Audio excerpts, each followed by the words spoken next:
पिछले वीडियो में मैंने बताया था सॉफ्टवेयर इंजीनियरिंग क्या होता है, सॉफ्टवेयर रिक्वायरमेंट क्या होता है, और आज इस वीडियो में मैंने बताया था कि नेक्स्ट वीडियो में मैं एसआरएस बताऊंगा। और बहुत ही ज्यादा पूछा जाने वाला क्वेश्चन है ये एसआरएस, और बहुत इंपॉर्टेंट है। अगर आप 5 साल 10 साल का एक्सपीरियंस दे लेते हो सॉफ्टवेयर डेवलपमेंट में तो बहुत ही ज्यादा इंपॉर्टेंट है इस चैप्टर को याद रखना और समझना।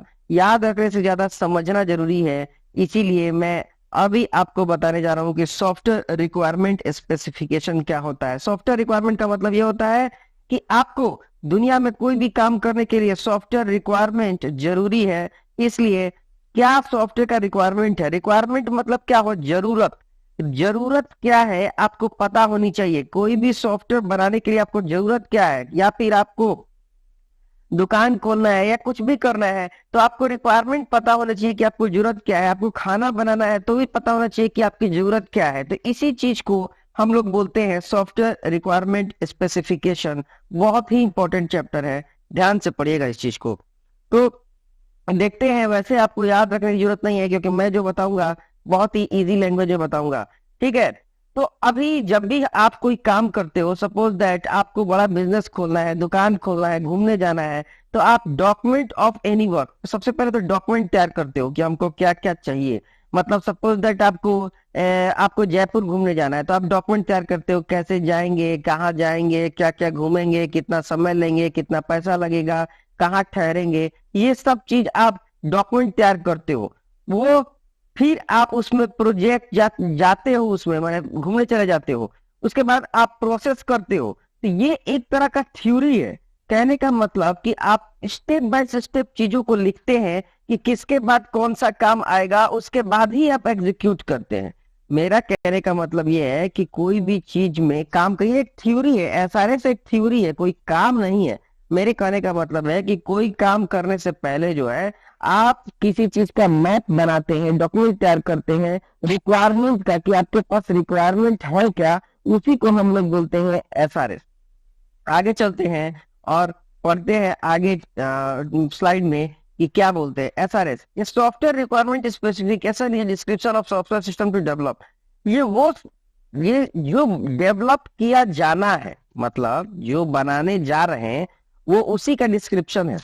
मान लो कि आपको खाना बनाना है तो आपके माइंड में चलता है आपको 10th का एग्जाम पास करना है, तो आपको पहले से पता होना चाहिए कि क्या क्या आपको पढ़ाई करनी है। उसी को हम लोग रिक्वायरमेंट बोलते हैं। मतलब आपको पता है कि भाई हमको क्वेरी कर रहे हैं, तब हमको बस करना पड़ेगा। तो इसी को हम लोग रिक्वायरमेंट बोल रहे हैं। रिक्वायरमेंट का मतलब वो चीज कि जो काम हम करने जा रहे हैं उसमें किस किस चीज की जरूरत पड़ेगी, उसी को हम लोग रिक्वायरमेंट बोलते हैं। इट ले out A functional and non functional. मतलब ये एक तरीका है जानने का कि हम लोग क्या है कि लेआउट मतलब क्या होता है, ढांचा। ढांचा हम लोग जानना चाहते हैं कि जो हम करने जा रहे हैं उसका रूपरेखा क्या होगा, है ना। जैसे कि हमको मान लो कि आपको सब्जी लेने नहीं जाना है, तो आपको पता है माइंड में कि आप कैसे कैसे जाओगे, अब सब्जी में क्या लेना है, ये रिक्वायरमेंट है। रिक्वायरमेंट का मतलब कि जरूरत, और उस जरूरत का ढांचा इसमें तैयार किया जाता है, ठीक है। इससे क्या होता है, समय होता है कम और एफर्ट भी कम होता है। मान लो कि आपको दिल्ली से बेंगलोर जाना है, तो आपको पहले से पता है ना कि भाई इस ट्रेन से जाना है। अगर नहीं पता होगा तो आपका समय बर्बाद होगा, आप स्टेशन पैसे ही जाके घूमते रहोगे, फालतू में आपको मिलेगा ही नहीं।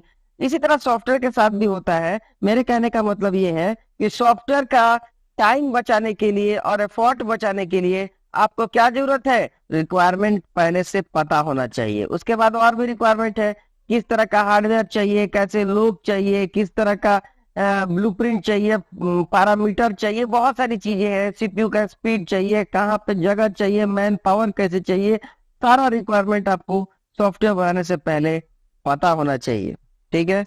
तो आगे चलते हैं हम लोग। Software SRS corrective includes. SRS में क्या क्या जरूरत होता है, सबसे पहले करेक्ट, जो भी इंफॉर्मेशन है वो करेक्ट होनी चाहिए। दूसरा एम्बिगुअस, मतलब ऐसा नहीं होना चाहिए कि कहीं और लिखा है कुछ, कहीं और लिखा है कुछ, धुंधलापन। एम्बिगुअस मतलब होता है क्या, धुंधलापन। तो कोई चीज ऐसा नहीं होना चाहिए कि वो पता ही ना चले सिर्फ लिखा हुआ है। कोई भी चीज कंप्लीट लिखा होना चाहिए, मतलब कि कोई अधूरा चीज नहीं होता है। कंसिस्टेंस मतलब बराबर इंफॉर्मेशन होनी चाहिए। उसके बाद स्टेबिलिटी मतलब जो इंफॉर्मेशन जहां से आ रही है वो सही होनी चाहिए। उसके बाद वेरीफाइबल, आपके पास जो सॉफ्टवेयर बनाने का इंफॉर्मेशन है वो जांच सके हम, ऐसा होना चाहिए। मॉडिफाइबल, हम उसको बदल भी सके, ऐसा सॉफ्टवेयर बनाना चाहिए। जो आपको चाय बनाना है, चीनी कम चाहिए, ज्यादा कम चाहिए, वो आप कम कर सकते हैं, ठीक है, उसी को बोलते हैं हम लोग मॉडिफाइबल। ट्रेसेबल, कोई भी प्रॉब्लम आए तो उसको आप पता हो जाए कि वो प्रॉब्लम कहाँ पे है। ट्रेस का मतलब क्या होता है, पता करना, ठीक है। सपोज दैट कि आपको चाय बनाना है, सपोज करते हैं कि आपको चाय बनाना है, तो क्या क्या इंफॉर्मेशन, जो इंफॉर्मेशन होगा आपके पास वो करेक्ट होना चाहिए, वो धुंधलापन नहीं होना चाहिए, जो भी इंफॉर्मेशन वो कंप्लीट होना चाहिए, कंसिस्टेंट मतलब बराबर होना चाहिए, और वो स्टेबिलिटी होना चाहिए, मतलब जहां से आ रहा है वो सही जगह होना चाहिए। उसके बाद वेरीफाइबल, आपके पास जो चाय बनाने का तरीका है ऐसी जगह से आना चाहिए जो वेरीफाई हो सके। मॉडिफाइबल, उसको हम बदल भी सके, चाय बनाने का तरीका बदल सके हम। उसके बाद ट्रेसेबल, उसको हम पता कर सके कि वो कहाँ से आ रहा है। तो ये सारा एक, जैसे मैंने एग्जांपल दिया एक चाय बनाने का, वही चीज सॉफ्टवेयर में भी लग जाता है। इसी को बोलते हैं एसआरएस स्पेसिफिकेशन, ठीक है। उसके बाद चलते हैं नेक्स्ट में, फंक्शनल रिक्वायरमेंट। फंक्शनल रिक्वायरमेंट क्या होता है, फंक्शन के बारे में आपको पता होना चाहिए कि वो सॉफ्टवेयर क्या क्या काम करेगा। इस जो पीपीटी है इसको मैं डिस्क्रिप्शन बॉक्स में डाल दूंगा, लेकिन मेरा काम है समझाना और आपका काम है समझना, घोल के पी जाना, न कि यहाँ पे रट्टा मारना, ठीक है। तो फंक्शनल रिक्वायरमेंट का मतलब कि जो सॉफ्टवेयर काम करने जा रहा है, जो फंक्शन बनाएंगे हम सॉफ्टवेयर में, जैसे कि एक बाइक बाइक में क्या क्या सॉफ्टवेयर होता है, तो वो सॉफ्टवेयर बाइक में क्या क्या फंक्शन होता है, एक मोबाइल में क्या क्या फंक्शन होता है, कंपनी बना के देती है। उसी तरह एक सॉफ्टवेयर में क्या क्या फंक्शन होगा वो आपको डिसाइड करना होगा, तो वही इंफॉर्मेशन आपको पता करनी होगी।